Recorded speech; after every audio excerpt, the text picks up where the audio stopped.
जय हिंद दोस्तों, राम एकेडमी के ऑनलाइन क्लासेज में मैं आप सबका स्वागत करता हूं। और आज की इस क्लास में हम देखने वाले हैं पृथ्वी और उसका सौरिक संबंध, मतलब सूरज से संबंधित जो भी संबंध होते हैं अपने अर्थ का, उन सब टॉपिक पे अपन डिस्कस करने वाले हैं आज के इस क्लास में।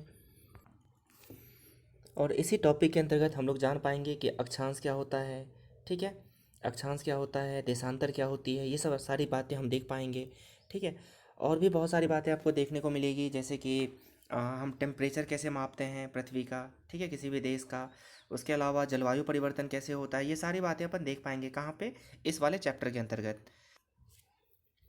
दोस्तों, अगर आप MPPSC मेंस एग्ज़ाम की तैयारी करना चाहते हैं तो आप राम एकेडमी के इन नंबर पे कॉल कर सकते हैं।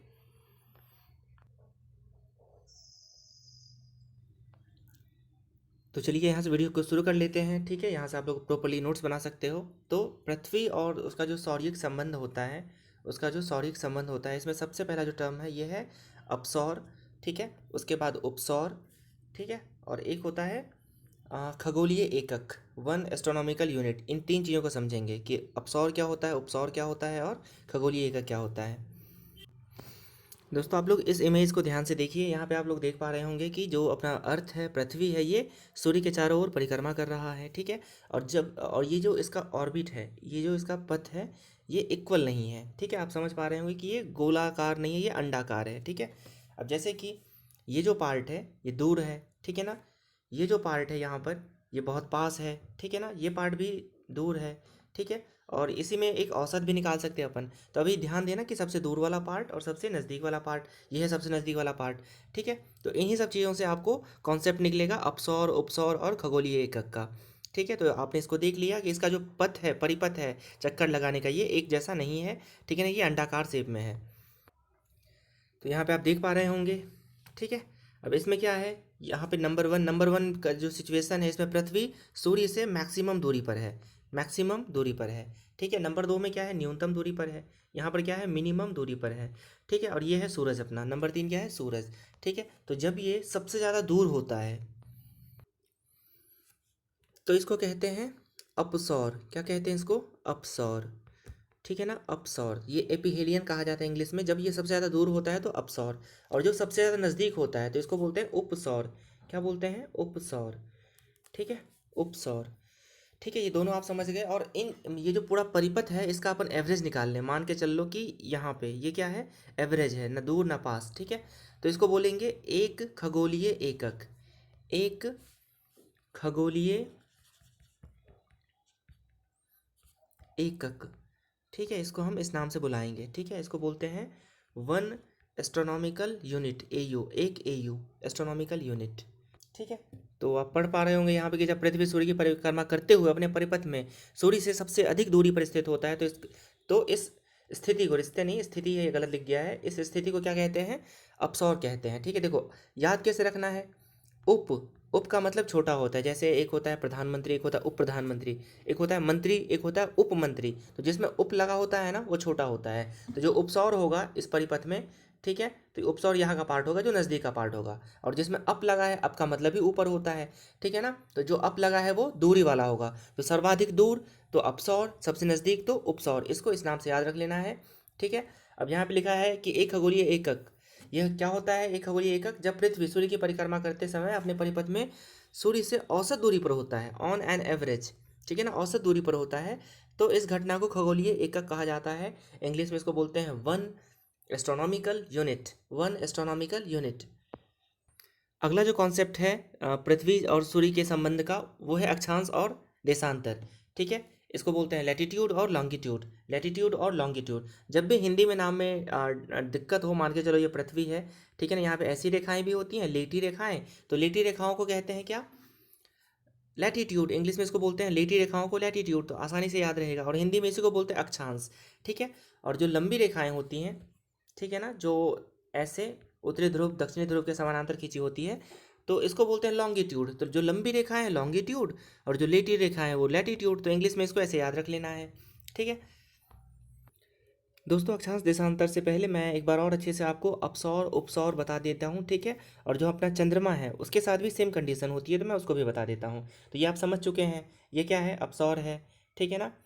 ये क्या है, ये नज़दीक का कहा गया, इसमें दिया नहीं हुआ है, ठीक है, चलो इसमें आप मान लो ये एपिहेलियन यहाँ दिया हुआ है, ये सबसे कम दूरी का है, तो ये क्या हो गया, उपसौर हो गया। ठीक है, और ये परिकर रिवोल्यूशन मतलब परिक्रमण काल होता है इसका। इसके बाद अब देखो ये रहा पृथ्वी, ये क्या है, पृथ्वी ये ऐसे चक्कर लगाती है। ठीक है ना, और पृथ्वी का चक्कर कौन लगाता है, चंद्रमा, चंद्रमा लगाता है। और जो चीज़ें हमने यहाँ पे अपसौर उपसौर पढ़ा वही चीज़ चंद्रमा के साथ भी होता होगा। ठीक है, तो यहाँ पे कहा जाता है पेरीजी और अपोजी, क्या कहा जाता है, पेरीजी और अपोजी। तो जो सबसे नज़दीक का पार्ट होता है उसको पेरीजी कहते हैं। आप लोगों ने सुपर मून पढ़ा था, वो यही स्थिति होती है। उसके बाद ये है अपोजी, जो सबसे दूर का होता है ये है अपोजी। ठीक है, इसका हिंदी नाम थोड़ा सा टफ है, जैसे कि पेरीजी को कहते हैं भू समीपक। ठीक है ना, इसको कहते हैं भू समीपक, मतलब समीप का है, भू समीपक।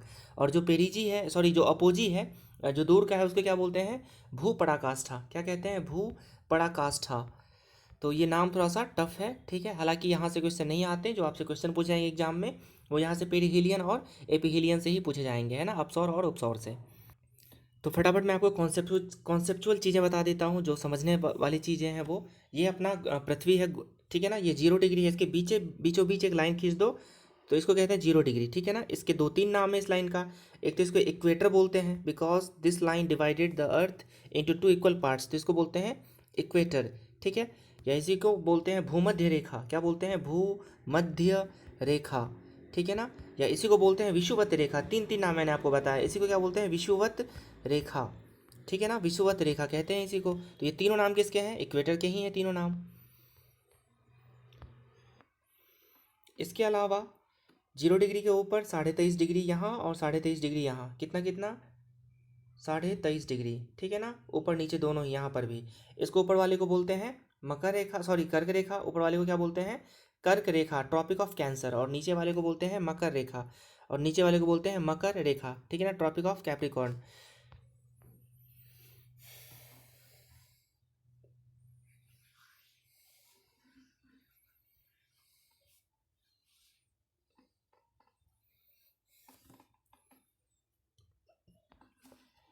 अब यहाँ से क्वेश्चन पूछते हैं कि कितनी लाइंस होती हैं। तो मैंने अभी तक आपको 3 लाइंस के नाम बताएं। ठीक है, एक इक्वेटर हो गया, एक कर्क रेखा हो गया यहाँ पे, और एक मकर रेखा हो गया नीचे। इसके अलावा 90 रेखाएं होती हैं ऊपर, मतलब उत्तरी गोलार्ध में, और 90 रेखाएं होती हैं नीचे। ठीक है, और एक ये हो गया। तो अगर आपसे पूछ ले, और इस रेखा को कहते क्या है, जो रेखाएं ऐसी खींची जाती हैं भूमध्य रेखा के समानांतर, इस लाइन को कहते हैं अक्षांश, या लेटी हुई रेखा है तो लैटिट्यूड। ठीक है, अब देखो, तो टोटल कितना हो गया, अगर आपसे पूछ ले टोटल कितना हो गया, ऊपर हो गया 90, नीचे भी हो गया 90, तो 90 90 180 और +1, तो टोटल हो गया 181। तो अगर आपसे एग्जाम में क्वेश्चन पूछे कि टोटल नंबर ऑफ लैटिट्यूड कितने हैं, तो 181 है। ठीक है, अगर ऑप्शन में 181 नहीं रहे तो आप 180 भी लगा सकते हो। ठीक है, 180 भी लगा सकते हैं, कभी कभी इसको नहीं काउंट करते हैं। ठीक है, तो देख लेना, दोनों ऑप्शन कभी नहीं मिलेगा। ठीक है, अगर जो राइट डेटा है वो है 181, बट अगर आपको ऑप्शन नहीं मिलता तो आप 180 भी लगा सकते हो। अब देखो, विषुवत रेखा ने ग्लोब को 2 भाग में बांट दिया, और ऊपर वाला जो भाग है इसको बोलते हैं नॉर्दर्न हेमिस्फेयर। ठीक है, हिंदी में उत्तरी गोलार्ध, क्या बोलते हैं, उत्तरी गोलार्ध या गोलार्ध। ठीक है ना, उत्तरी गोलार्ध कहते हैं इसको, तो इसको याद रख लेना। और नीचे वाले को दक्षिणी गोलार्ध कहते हैं। ठीक है, अब यहाँ पर क्या है, नॉर्थ पोल है, ऊपर क्या है, ऊपर है नॉर्थ पोल, और नीचे क्या है यहाँ पर, साउथ पोल।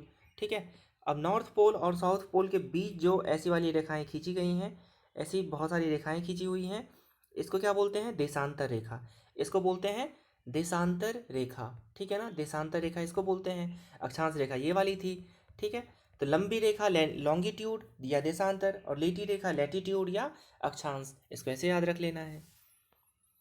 अब क्वेश्चन क्या पूछेगा, आपसे पूछ सकता है कि टोटल नंबर ऑफ लॉन्गिट्यूड कितनी है। ठीक है ना, तो अब देख लो, अब फिर से मैं एक बार ड्रॉ कर दे रहा हूँ, ये एक बार ऐसे और ये ऐसे। ठीक है ना, ये बिल्कुल सीधी नहीं होती, ऐसे ऐसे होता है, ये हमेशा याद रख लेना।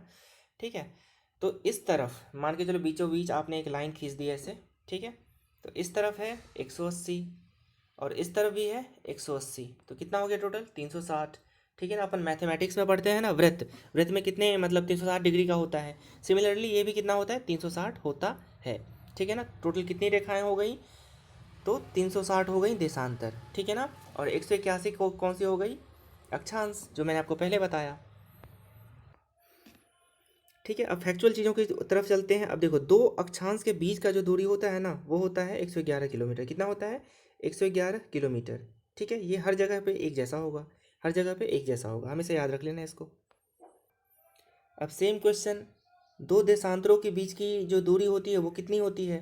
ठीक है, ये अगर आपसे पूछ ले तो इसका आंसर है, जो मैक्सिमम होता है ये बीच में होता है सबसे अधिक, इसका है 111.3।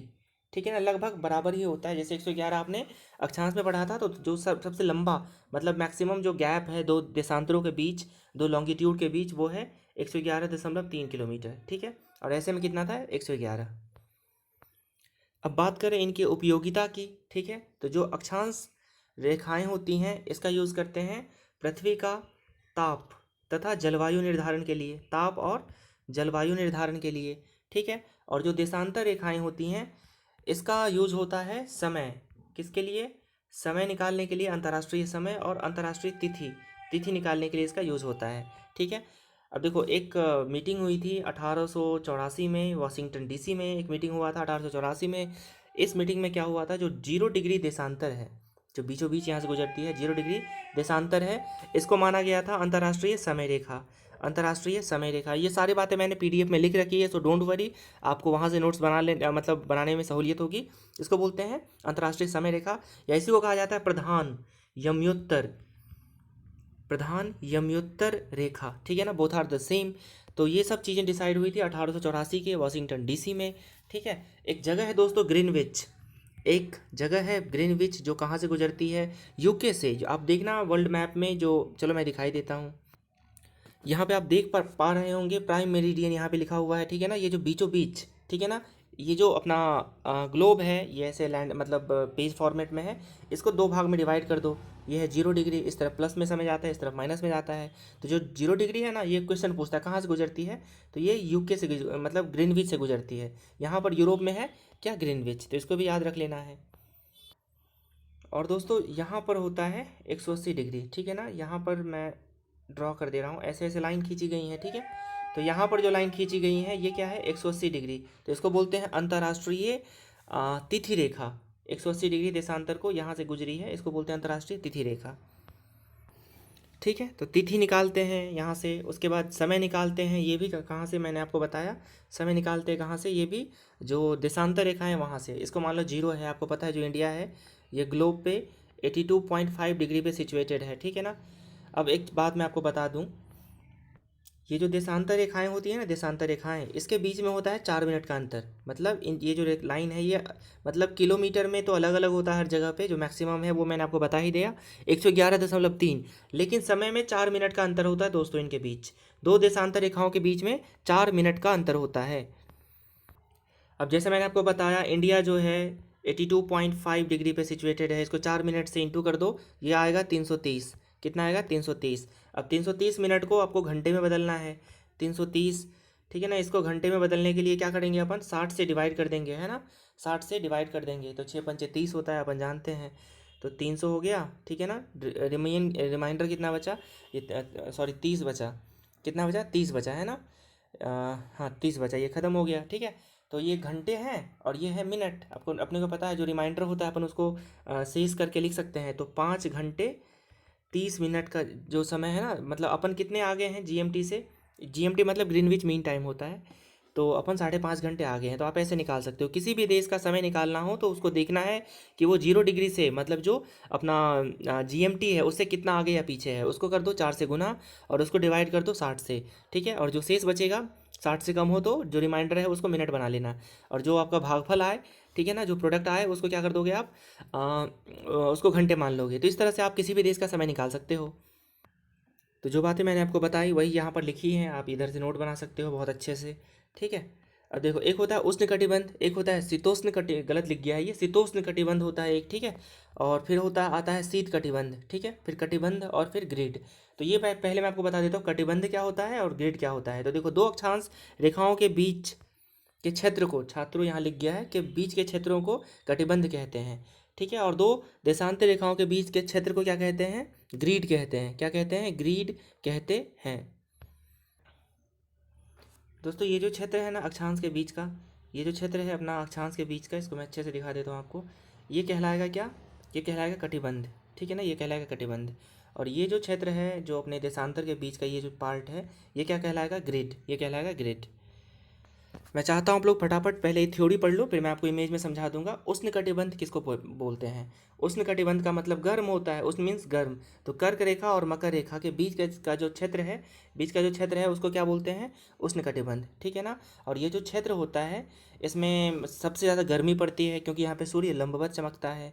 शीतोष्ण कटिबंध जान लो कि उत्तरी गोलार्ध में, ठीक है ना, उत्तरी गोलार्ध का मतलब ये हो गया, उत्तरी गोलार्ध का ये, दक्षिणी का ये। उत्तरी गोलार्ध में कर्क रेखा के ऊपर का, और दक्षिणी गोलार्ध में जो मकर रेखा है, मकर रेखा इसके नीचे का जो क्षेत्र है इसको कहते हैं शीतोष्ण कटिबंध। यहाँ पर मध्यम क्या रहता है, मध्यम टेम्परेचर रहता है, ठीक है ना, यहाँ का टेम्परेचर मध्यम रहता है। शीत कटिबंध क्या होता है, अब जब जैसे मान के चलो ये ग्लोब है, ठीक है ना, और ये जो रेखा यहाँ पे एक वृत्त बना दो और यहाँ पे एक वृत्त बना दो, इसको सेंटर मान के, ध्रुवों को सेंटर मान के। तो जो शीत कटिबंध है ना, उत्तरी गोलार्ध में ये बन जाएगा शीत कटिबंध, और दक्षिण गोलार्ध में ये बन जाएगा शीत कटिबंध, ठीक है। और यहाँ पर जो सूर्य है ना, ये क्षैतिज से ऊपर नहीं आ पाता, मतलब जो हॉरिजेंटल है, मतलब क्षैतिज से ऊपर सूरज नहीं आ पाता, इसलिए यहाँ पर क्या होता है, सर्दी रहती है, बर्फ जमा रहता है। तो सबसे पहले आप लोग कर्क रेखा और मकर रेखा को देख लो, ठीक है ना, ये रहा ऊपर का कर्क रेखा, ये रहा मकर रेखा। और ये जो पार्ट है ना, यहाँ पे दोस्तों सूर्य है लंबवत चमकता, और बहुत ज़्यादा क्या होता है, यहाँ पे गर्मी और उष्मा प्राप्त होती है, ठीक है, बहुत ज़्यादा यहाँ पे गर्मी रहती है।